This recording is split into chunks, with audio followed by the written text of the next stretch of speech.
Well, this morning, in fact, every morning that we've been out of the Columbia River, we've been chasing our salmon pretty close to shore and pretty close to the bar. These fish, for whatever reason, coho and chinook, they're I don't want to say they're staging up, but they're in an area close to the mouth of the Columbia River where they are staging up.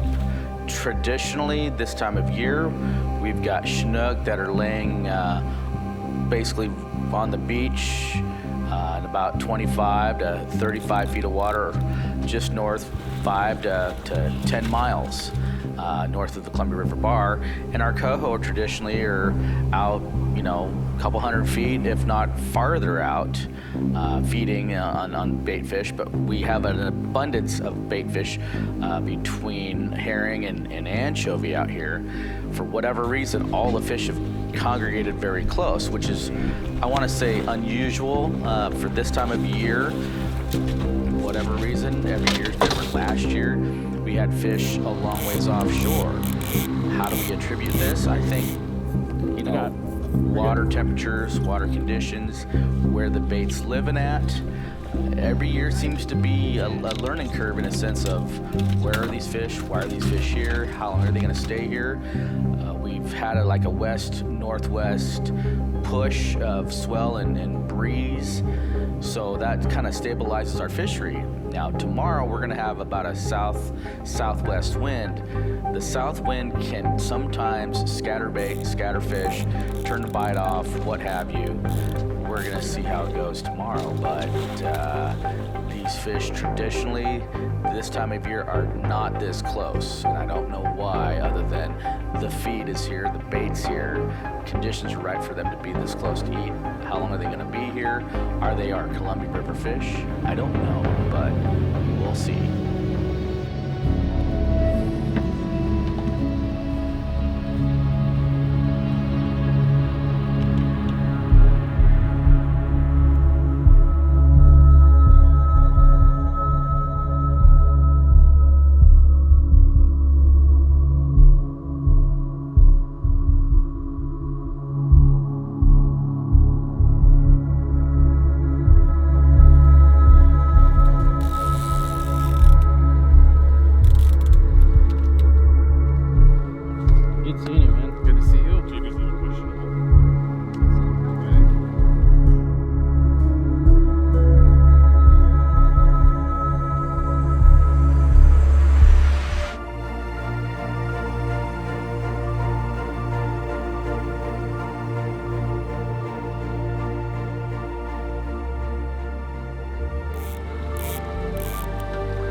Out here off the Washington and Oregon coastline, Pacific Ocean. We're out here fishing for kings and coho this morning. Fishing's been pretty darn good, and we're in about 42 feet of water. A lot of bait out here. We've got a great crew with us today, and we're gonna see if we can catch a few fish.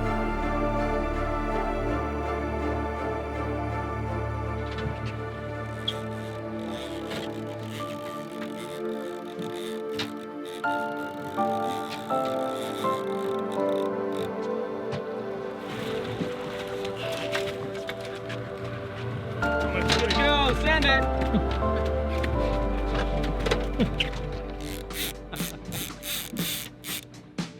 Cody. I was right below you. Traditionally, our kings bite first thing in the morning, and that didn't occur. Well, we had one fish potentially could have been a king first thing, but it wasn't a hot bite like it traditionally is in the past years for whatever reason. So, we got to hunt and peck a little bit, look for different water exchanges, current seams, that sort of thing. Bait, birds, the telltale signs of what's going on when a feeding frenzy starts. If we see birds pounding on some bait, chances are there's fish underneath it pushing the bait up to the birds. And so those are some of the signs that we look for. Obviously, water temperature is a factor. So it's just one of those things we just got to get out, look, hunt and peck. And sometimes it's just that old go with the gut feeling, and fortunately it works out. We want bigger ones.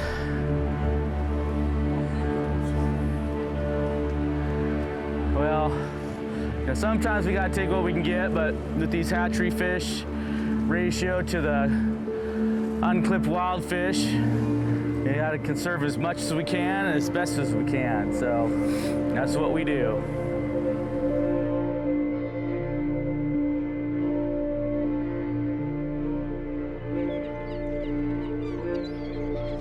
We just need to get the right fish and we need to get them stuck. Sometimes they're just short biting. It happens when we get a transition of weather, which we just are having overnight. But we'll keep persevering and hopefully get them all in the boat here soon. Oh, there's a bow rod.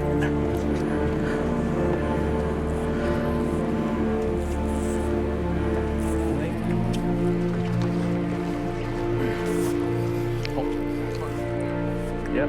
Pull the rod straight out.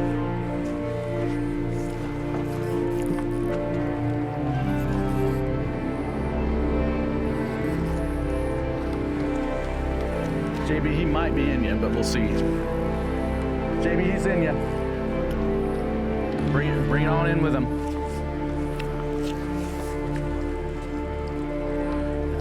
That might be a Chinook. That's a little Chinook. Keep them coming. Raise the rod straight up in the air. Oh, shoot. Woo. Keep reeling. Hold the rod way out in front of you. There you go. Raise them up. Oh, good. There we go. There's a nooker. Yeah. Woo. All right. Way to stick with it, Brady. Fuck yeah, dude. Sit down and sit. Yeah, that's right.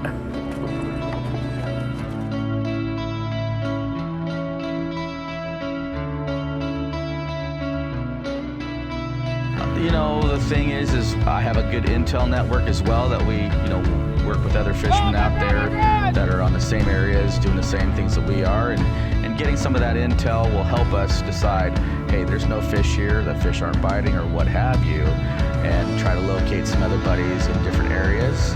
And if that doesn't work, and if we're all congregated in one area, we just have to kind of fan out and kind of go with our gut and look for fish and look for signs such as current breaks, birds, bait, those types of signs, water temp. We'll get different temp breaks. Current seams or rips is what we call them out here, where we're having an influence of the ocean coming up against the river current, and that'll definitely congregate food and the salmon. So those are some of the things that can develop as the tide progresses or slacks up. So looking for those signs when fishing is tough will definitely help you key on where these fish could be. We had another fish on and in, but couldn't keep it. So I'm gonna circle back around on these birds. They're sitting on some bait, so we're gonna see if there's more fish in there. I'm assuming there is, so we're gonna find out.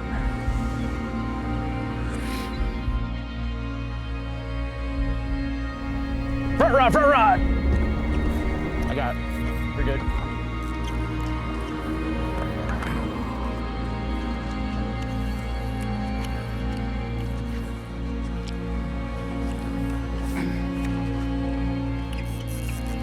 Keep them coming. Nice job.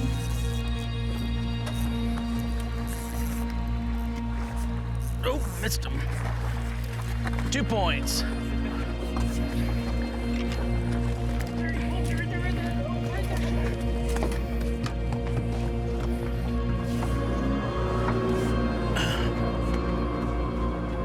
Dead fish?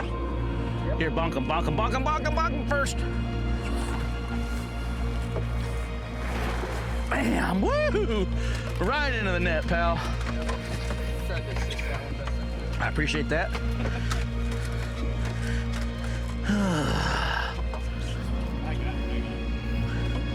Should just fall right out. Hold on before you put that one back in up there. Swing it into me.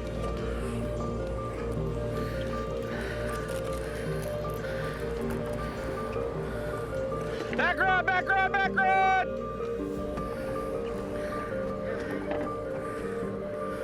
Go.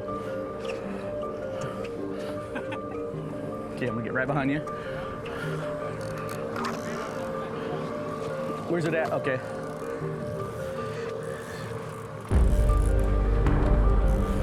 JB, can I get you to move your rod forward one? Keep them coming, keep them coming.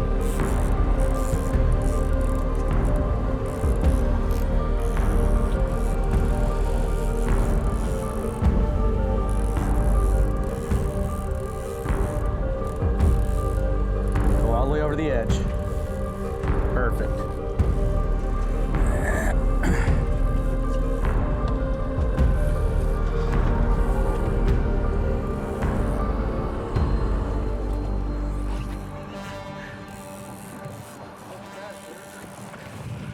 All the way to the lead and then walk backwards. And raise the rod up. Got him.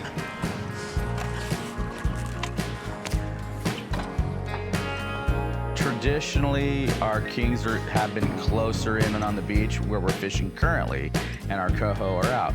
We've got a mixed bag currently of coho and kings together in an area, obviously feeding on bait, which is kind of not conventional for us this time of year because of the coho are out feeding deeper before they come in late August, early September, where our kings will start coming in, you know, early August, you know, that sort of time frame.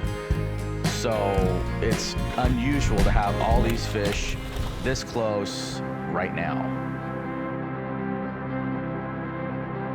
Well, let's go back through there. Yeah, right back through there. All right.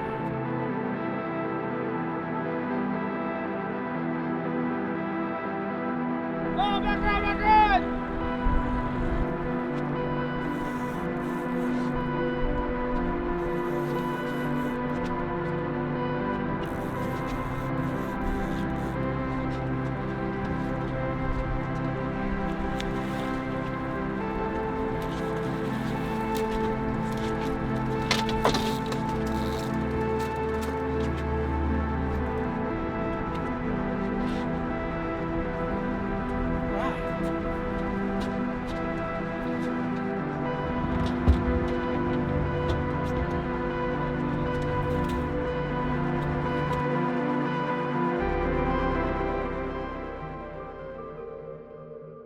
So I stagger my rods from the bow to the stern.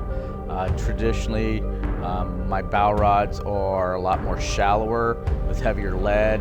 We're trying to keep some separation from one getting tangles, but to cover different parts of the water column to target some of these species. Now, of course, you know, some people think traditionally your Chinook are going to hang deeper.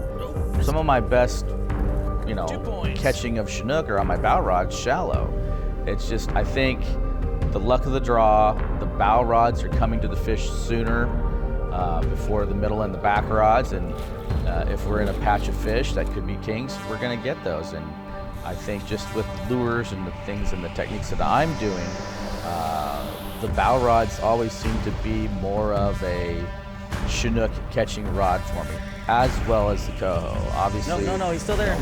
We're going to be in certain areas where traditionally coho are more prevalent, such as some of these current seams or rips. All right. Woo! Good times when we're catching fish. That's the action we like, baby. Going one way or the other against the current or with the current or zigzagging side to side in the current can be a factor in getting these fish. Now, we were getting bit in all different directions, but we did find a pattern of going one way where the bite was very good. And so we kind of noticed that, and we would get back onto where we would start and then flip around and come back in. And you definitely notice an increase in bite. Now, when we were trying to get back to that spot, I would speed up to try to basically get there quicker so we can turn around, and we were getting bit that way as well. So obviously, you know, direction, speed is definitely a factor, but trying to develop a pattern of what's going to be the best situation for these fish to bite.